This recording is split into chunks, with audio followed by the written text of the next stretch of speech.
How many credit cards do you have? Are you planning to buy a house or an apartment?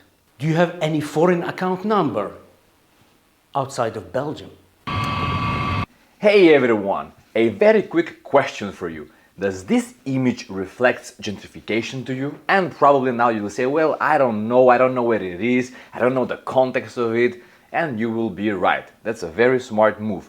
Never judge a project without understanding the broader context of it. However, what if we tell you that there are tricks how to read gentrification only by looking at a single image that illustrates an upcoming development? What if we tell you that if you just follow certain indicators, you might be able to detect gentrification with high accuracy, even if you don't understand the broader context?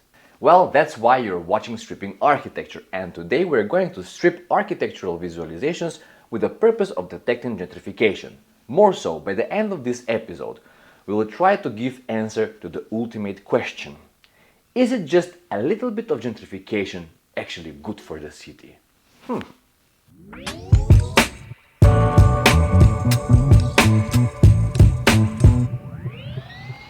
This is a visualization of an urban development. Among architects and urbanists, these kind of images are also known as renders. The etymology of the word render goes back to giving something back, providing, delivering, presenting. In the context of architectural proposals, rendering means the following. You model the proposal and then you push the button render. The render has a simple purpose to give you the most polished version of the reality that could encourage people to spend their money. That's it. Renders do not have objective to be critical, moral or ethical. No, they need to sell.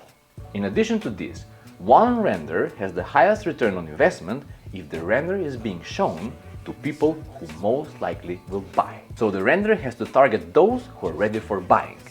Now, who is ready for buying? Those with money! So we can freely say that the moment you see some nicely polished render, you can start suspecting gentrification. Take this image for example. This is an image of a visualization of a project that will be built by the canal in Brussels. And for some reason it reminds us of a classical gentrification image. Why? Well, here you go, a simple test. Just go on internet and research the following phrase: gentrification development render. These are the results. Can you see any similarities? Yes, they're all nice, polished, bright, safe, optimistic, and with questionable inclusivity. Therefore, let's take a minute and dive a bit deeper in between the layers of this visualization. Allow us to open our speculative imagination and make some subjective interpretations. By the end of the day, this is only our humble opinion. So let's try analyze this image from urbanistic perspective and reveal the pros and cons. If you take a closer look, these are the positives. There is an offset from the public space and there is an open space intended for public use. There is a use of genuine materials and avoiding mediocre construction. There are wide terraces for better life quality. There are continuous common cantilevered walking terraces for making more vibrant and social environment at the facade level. There are colorful and natural materials, and hopefully the building will be energetically efficient since we'll have to follow the new regulations. It doesn't have glass curtains and it doesn't have volumetric diversity.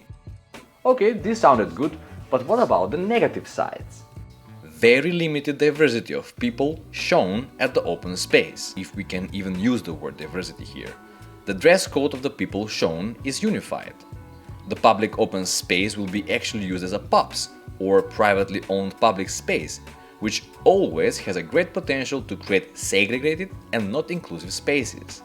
Reading the current architectural language, there is a big potential for creating a class bubble.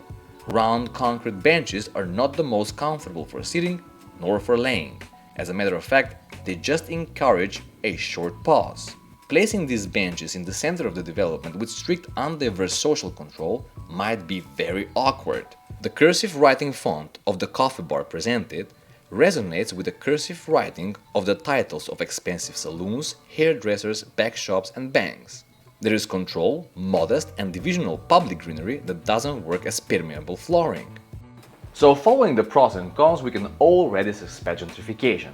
However, if you do a little bit of research and you find out that the project will be developed in socially vulnerable neighborhood, the project will be developed by developers without diverse background, the project will not introduce social mix, neither social housing units, the project has been conceived without public call for competition, as far as we know, the gentrification is getting more and more visible. And to be fair, maybe these developers have all the best intentions. However, the combination of the facts and the interpretation that you have just given definitely leave you with a bitter taste in your mouth. The gentrification is real. In addition to this, the gentrification story along the canal in Brussels is larger than just reading this rendered image, and it goes back to complex historical contexts of policymaking and urban development strategies. Strategies that made us believe that just a little bit of gentrification is good for the city, or gentrification makes our cities clean, or gentrification is inevitable and other lies. Speaking of gentrification is inevitable and other lies, did you know that there is a book about this? Exactly. Gentrification is Inevitable and Other Lies by Leslie Kern is a perfect piece of literature that dives deep in between the layers of gentrification and its complexities. We highly recommend you reading this book several times in order to discover the tricky strategies and modes of gentrification. Now, of course, who has time to read a book several times? But don't worry, we got you covered. Go in the link in the description and sign up for free Audible membership and get to listen to this book as many times you want. By signing up for free Audible membership, you will do 3 things. We will get commission and you will actually support financially our channel. You will get to explore as many books you want and you can cancel at any time if you're not happy with it. But you will love it. We enjoy it. There is nothing better than listening different books, extracting knowledge while working on the computer. And as a matter of fact, that's how we have discovered this book, Gentrification is Inevitable and Other Lies, which deeply resonated with us and made us extract important points and recreate some valuable opinions. Unfortunately, many people perceive gentrification as beautification of the space or cleaning up the city. 2 very problematic terms that border with discrimination. The major problem is that different people perceive gentrification with different approaches. This is exactly the trap that developers or promoters of certain development want. Just enough illusion of democracy. However, the major problem is that the perception of beautification mostly comes from a desperate position. In other words, when one area has been neglected for a long time, any kind of development has the potential to be welcomed as a shifter from the status quo position. Some people will even say, well, you know what, just a little bit of gentrification is actually good for the city. Well, you know what? It's really hard to quantify gentrification. It is hard to put gentrification through measurable perspective and compare things and matters that are from different nature. The major issue is that no matter how much gentrification you will introduce in one city, there is one pattern that keeps repeating. This is something that we have personally experienced and we would like to share the insights of it. Every person who is interested into buying an apartment in the gentrified area will have to go back on front of the filter called bank. When a person goes in a bank to ask for a loan, there is a spectrum of hidden checkboxes that in a hidden way filters the requester. This is actually quite a dystopian moment that selects who will get the apartment and who will not. And it can be reimagined like this.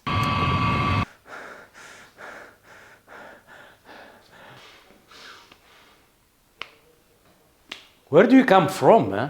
You have kind of an accent. I come from. I'm from. I'm not from Belgium. I'm not from Belgium. Do you have in fact a fixed income or you are hustling around? I'm trying to find some job lately, but honestly, like I'm hustling around. I'm an independent worker, but it will be fine. How many passports do you have on you? No, I have only one. I swear I have just one. Well, actually, more precisely, where you were born. I'm born, as I said, I'm born out of Belgium. I've been born in a village. I come actually from an island. I can't remember now. I just can't remember it now. Do you pay your taxes Or you have debts here and there? Yeah, I'm paying all the taxes. I have all the documents with me. I'm paying all the taxes. Is your VAT in order or not? Yeah, it is in order. Yeah, my VAT is in order. I was actually filing for exempt, but it's in order, I promise. Do you have a credit card actually, or just only a debit card? I have debit, yeah, and I have credit. Yeah, I have credit cards. I have. How many? I have two credit cards. Are you planning to buy a house or an apartment? Well, honestly, we're actually expecting, so we would like to have a house. With my wife, we're talking about house. Yeah, house. Maybe better a studio. Do you have any foreign account number outside of Belgium? No, I don't have. No, I don't have any. No. Do you have some cash at the side? Yes. So I have savings. I have cash. I have around 40,000 euros. Yes. Wait, you have 40,000 euros on you? Hello, cash, police? There is a foreigner shit here with 40K. No, don't call the police. Don't call the police. No. I'm out. No, I don't want anything. I'm just like leaving. No. So there you go, that was actually an exaggerated form from my personal experience, but this is how it feels. And if housing is right, it's kind of strange that we have to go through these kind of processes. However, gentrification really puts people through these kind of filters, and unless you're a privileged group of people, it's kind of difficult to get a nice apartment or house to live in. So there you go, hopefully you liked this video, you learned something, and if you did, please then just like, share, comment, subscribe, check the other videos that we're proposing, that we're talking about gentrification, urbanization and similar topics. And big thanks to our patrons who are supporting our hard work. Become a patron and support us. And what can I say? Keep stripping your city and reveal the social values behind it. Bye bye.